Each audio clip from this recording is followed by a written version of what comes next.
Hello दोस्तों, स्वागत है आप सभी का मेरे साथ आज के टॉपिक में। आज हम मूल अधिकारों के एक महत्वपूर्ण आर्टिकल के बारे में चर्चा करेंगे। स्टार्ट करने से पहले एक बार मैं आप सभी से कहना चाहूँगा कि सभी साथी वीडियो को शेयर कर दीजिए। इसके बाद हम आगे बढ़ते हैं। चलिए आगे बढ़ते हैं और चर्चा करते हैं आज संपत्ति के अधिकार के बारे में। संपत्ति का अधिकार है वो हमारा मूल अधिकार है कि नहीं। आज इस सेशन में इस अधिकार की पूरे डिटेल में चर्चा करेंगे। अभी वर्तमान में इसकी क्या स्थिति है, पहले इसकी क्या स्थिति थी, पहले इसको मूल अधिकारों में रखा गया था, अभी प्रेजेंट में इसकी क्या स्थिति है, उसके बारे में हम जानेंगे। तो चलिए आगे बढ़ते हैं। ये मेरा सेशन नंबर 5 है। इससे पहले मैं 4 सेशन कंप्लीट कर चुका हूँ, जिनमें मैं आर्टिकल नंबर 12 से लेकर के 30 तक बता चुका हूँ। जो भी देखना चाहते हैं उनकी लिंक इस डिस्क्रिप्शन में दे दी जाएगी। आप उस लिंक पर क्लिक करके वीडियोस को देख सकते हो। चलिए आगे बढ़ते हैं। हाँ, संपत्ति के अधिकार की चर्चा। जो हमारा मूल संविधान था उसमें प्रारंभ में 7 मूल अधिकार थे। 7 मूल अधिकार थे। कितने थे? 7, जिनमें से संपत्ति का अधिकार एक था जो भाग 3 में दिया गया था। और संपत्ति के मूल अधिकार की चर्चा जो है वो आर्टिकल नंबर 19 के क्लॉज 1 के सब क्लॉज F में तथा आर्टिकल नंबर 31 में की गई थी। आर्टिकल नंबर 19 का क्लॉज 1 सब क्लॉज F, इसमें क्या कहा गया था कि सभी नागरिकों को संपत्ति का अर्जन करने अथवा उसको खर्च करने या निपटाने या उसको रखने, जैसे किसी के पास संपत्ति है वो उसका मालिक बने रह सकता है अथवा उसको बेच सकता है, तो ये सारे कार्य करने का उसको अधिकार देता है या गारंटी देता था इसकी। और दूसरा था आर्टिकल नंबर 31। इसमें क्या था? सभी व्यक्तियों, ये काफी इंपोर्टेंट शब्द है। सभी व्यक्तियों अर्थात इसमें क्या है, नागरिक और गैर नागरिक दोनों लोग आ जाते हैं। जो नागरिक हैं वो या जो गैर नागरिक हैं दोनों। पहले वाले में क्या था? नागरिकों को अधिकार था। इसमें दोनों को संपत्ति से वंचित करने के खिलाफ अधिकार प्रदान था। मतलब कोई भी व्यक्ति या कोई भी सरकार या फिर कोई राज्य किसी भी व्यक्ति को संपत्ति से वंचित नहीं कर सकता था। ये आर्टिकल नंबर 31 में अधिकार दिया गया था। इस प्रकार के संपत्ति का अधिकार एक मूल अधिकार था। लेकिन इसके बाद क्या हुआ? संपत्ति का मूल अधिकार सबसे अधिक विवादों में रहा। समस्या क्या होने लगी कि जैसे ही राज्य का अर्थ है यहाँ पे केंद्र सरकार, राज्य सरकार या कोई भी ऐसी गवर्निंग बॉडी जो विकास के लिए कार्य करे, तो जैसे राज्य को कोई सड़क निकालनी है या कोई रोड निर्माण करना है या रेलवे ट्रैक बिछाना है या फिर कहीं एयरपोर्ट बनाना है या कोई भी डेवलपमेंट के लिए कोई फैक्ट्री स्थापित करनी है, तो उसके लिए क्या चाहिए होता है? जमीन चाहिए। जमीन किसकी रहती है? किसानों की। तो उसमें क्या है, जमीन एक्वायर करने के लिए जब जमीन एक्वायर की जाती थी तो उस समय किसानों के बीच में या जिसकी जमीन है, जमीन के मालिक और सरकार के बीच में विवाद उत्पन्न हो जाता था। इसलिए क्या है, संपत्ति का अधिकार क्या है, विवादों में रहा था। इसके लिए क्या किया गया? संविधान में संशोधन किए गए, जिसमें से पहला, चौथा, 7वां, 25वां, 39, 40 और 42वां संविधान संशोधन किए गए। उसके तहत क्या है, संविधान में ये नए आर्टिकल जोड़े गए। Article number 31A, 31B, 31C, ये नए आर्टिकल जोड़े गए। इनकी चर्चा हम आगे करेंगे सेशन में। लेकिन इस विवाद को समाप्त करने के लिए समय समय पर जो संशोधन किए गए, उन संशोधनों से जो सुप्रीम कोर्ट के पास जो पावर थी, जो सुप्रीम कोर्ट के पास पावर होती है, मूल अधिकारों की रक्षक कौन होता है? Supreme court. तो जो फंडामेंटल राइट्स है, उनके जो अधिकार थे, सुप्रीम कोर्ट की शक्ति को कम कर दिया गया। किसके संबंध में? ओनली संपत्ति के अधिकार के संबंध में। अंत में क्या है? अंत में 44वें संशोधन अधिनियम 1978 के द्वारा संपत्ति के अधिकार को, मूल अधिकार को, जो कि किस में वर्णित था? Article number 31 and article number 19 clause 1 के सब क्लॉज F में उसे निरसित कर दिया गया। निरसित का मतलब क्या होता है? हटाना। मतलब इसे हटा दिया गया, इसको मूल अधिकार से हटा दिया गया। अब समस्या ये हो गई कि अगर हमारे संपत्ति के अधिकार को मूल अधिकार से हटा दिया गया तो इसका मतलब क्या हम संपत्ति नहीं रख सकते? जी नहीं, इसका अर्थ ये बिल्कुल भी नहीं है। मूल अधिकारों से हटा करके इसको हमारे कानूनी अधिकारों में डाल दिया गया। ये पहले भाग 3 में वर्णित था, उसके बाद इसको संविधान के भाग 3 मूल अधिकारों में से संपत्ति के अधिकार को हटाने के बाद इसको एक विधिक अधिकार या कानूनी अधिकार के रूप में आर्टिकल नंबर 300A, मतलब 300A में रखा गया। अब आर्टिकल नंबर 300A में क्या कहा गया? 300A कौन से भाग के अंदर आता है? ये भाग 12 में आता है। आर्टिकल नंबर 300A में कहा गया, इसके तहत कोई भी व्यक्ति कानून के बिना संपत्ति से वंचित नहीं किया जाएगा। अर्थात किसी व्यक्ति को संपत्ति से वंचित करने के लिए उसके लिए कोई कानून बना होना चाहिए। ऐसा नहीं है कि कोई भी आया या फिर कोई भी जैसे गवर्नमेंट का अधिकारी आया और उसने बोला ये संपत्ति से हटा दिया जाए, तो ऐसा नहीं है। इसके लिए प्रॉपर संसद कोई कानून बनाएगी। जैसे कहीं रेलवे ट्रैक बिछाना है या फिर कहीं से हाईवे निकालना है या कहीं एयरपोर्ट डेवलपमेंट करने हैं, तो इसके लिए क्या है, सरकार एक कानून पास करती है और उसके थ्रू काम किया जाता है। तो उस कानून के हिसाब से संपत्ति ली जाएगी। इस प्रकार ये काफी इम्पोर्टेंट है। इस प्रकार संपत्ति का अधिकार अब एक कानूनी या संवैधानिक अधिकार है, मूल अधिकार नहीं। अब मूल अधिकार नहीं है तो इसके साथ क्या क्या हो गया, इसमें कुछ और कंडीशंस अप्लाई हो जाएंगी। मूल अधिकारों के लिए कुछ अलग विशेष प्रावधान है, जबकि साधारण जो अधिकार है या कानूनी अधिकार है उनके लिए संविधान में अलग प्रावधान है। आगे बात करेंगे केवल 2 मामलों में। इससे पहले जैसे कि अभी क्या है, अब वो किस में आ गया, साधारण कानून में आ गया, मतलब कानूनी अधिकार में आ गया। जो हमारा संपत्ति का अधिकार था, संपत्ति का अधिकार किस में आ गया, अभी कानूनी अधिकार में आ गया।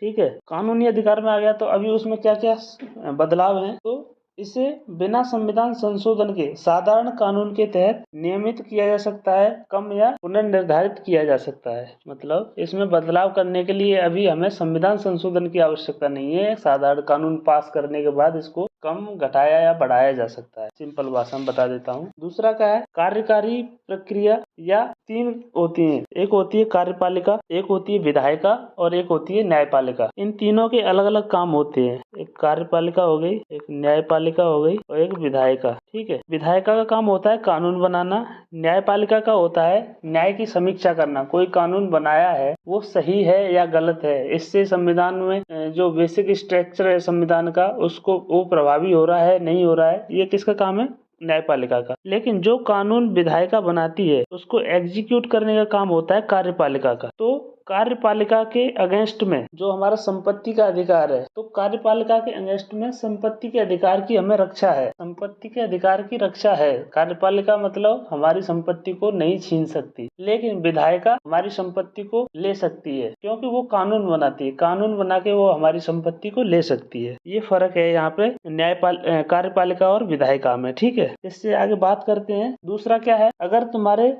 संपत्ति के अधिकार का उल्लंघन हो रहा है तो आप डायरेक्ट सुप्रीम कोर्ट, अगर आपके संपत्ति के अधिकार का उल्लंघन हो रहा है तो आप सुप्रीम कोर्ट आर्टिकल नंबर 32 के तहत डायरेक्ट सुप्रीम कोर्ट नहीं जा सकते।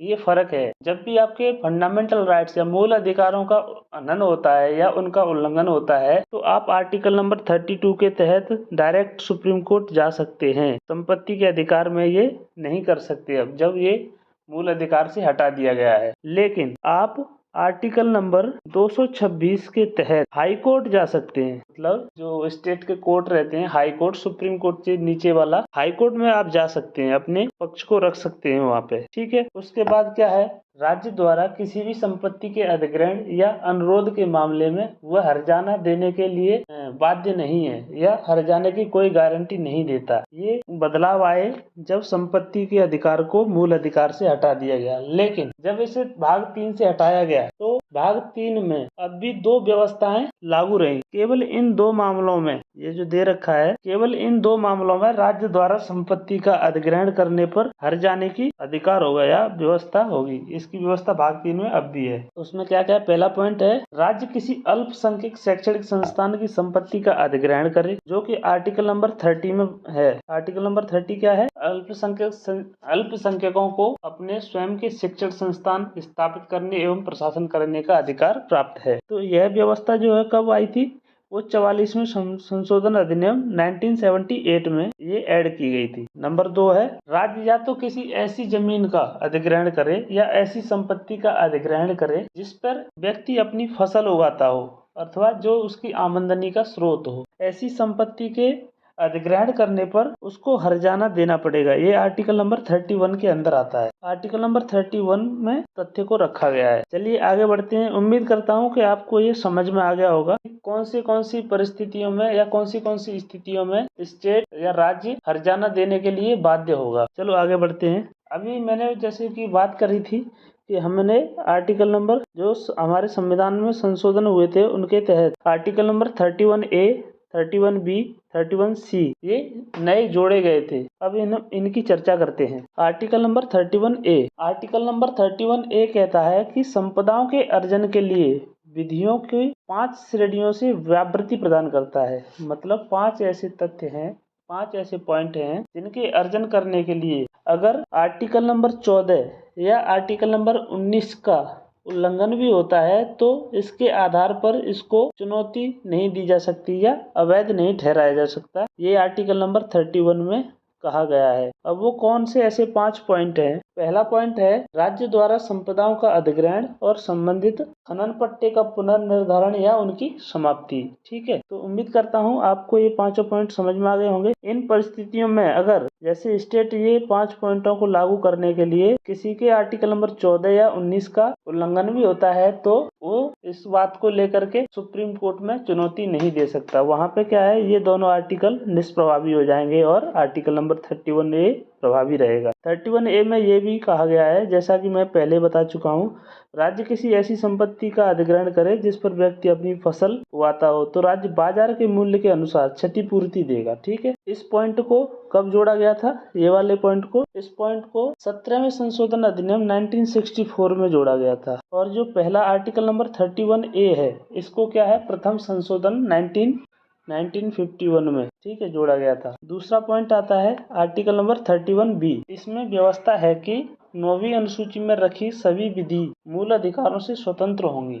ये बहुत इंपॉर्टेंट है कि 9वीं अनुसूची, इसको भी प्रथम संशोधन जो हुआ था, पहला संशोधन 1951 में, तब आर्टिकल 31B को एंड आर्टिकल 31A को दोनों को जोड़ा गया था। तो आर्टिकल 31B में कहा गया था, 9वीं अनुसूची के बारे में चर्चा की गई थी। 9वीं अनुसूची का अर्थ है कि कोई भी कानून अगर उसे राज्य ने 9वीं अनुसूची में डाल दिया तो उस पर न्यायिक समीक्षा नहीं की जा सकती थी या फिर उसको सुप्रीम कोर्ट में चैलेंज नहीं किया जा सकता था। यह व्यवस्था की गई थी 9वीं अनुसूची में। उस समय जब भूमि सुधार हो रहे थे, जमींदारों से जमीन ली जा रही थी, छोटे मजदूरों में डिस्ट्रीब्यूशन किया जा रहा था, तो इस प्रकार क्या है ना, जितने भी जमींदार थे वो सुप्रीम कोर्ट में पहुंच जाते थे अपनी जमीन के लिए, संपत्ति के अधिकार को लेकर के। तो उस समय क्या है ना, स्टेट जो भी है या फिर जो भी राज्य हैं वो कानून बनाते और उसको 9वीं अनुसूची में रख देते थे। उस पर फिर कोर्ट कोई समीक्षा नहीं कर सकता था। ठीक है, तो ये क्या था, ये चलता रहा 1972 तक। लेकिन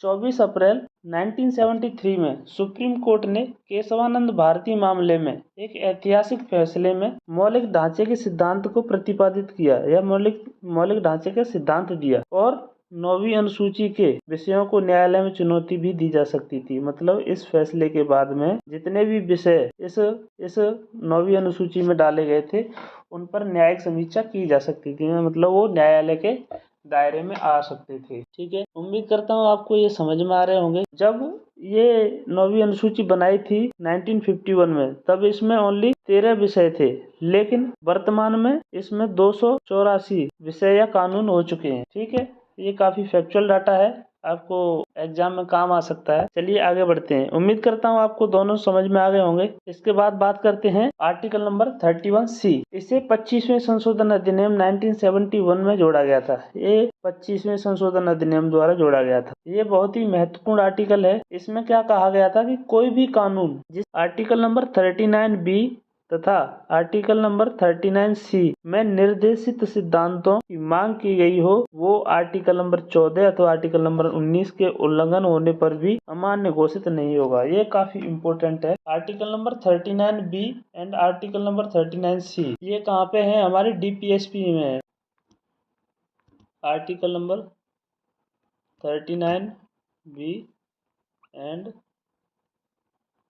39 ये कहाँ पे है, DPSP में है। DPSP क्या है, नीति निर्देशक तत्व, राज्य के नीति निर्देशक तत्व, इनको DPSP बोला जाता है। चर्चा हम आने वाले सेशन में करेंगे directive principle of state policy.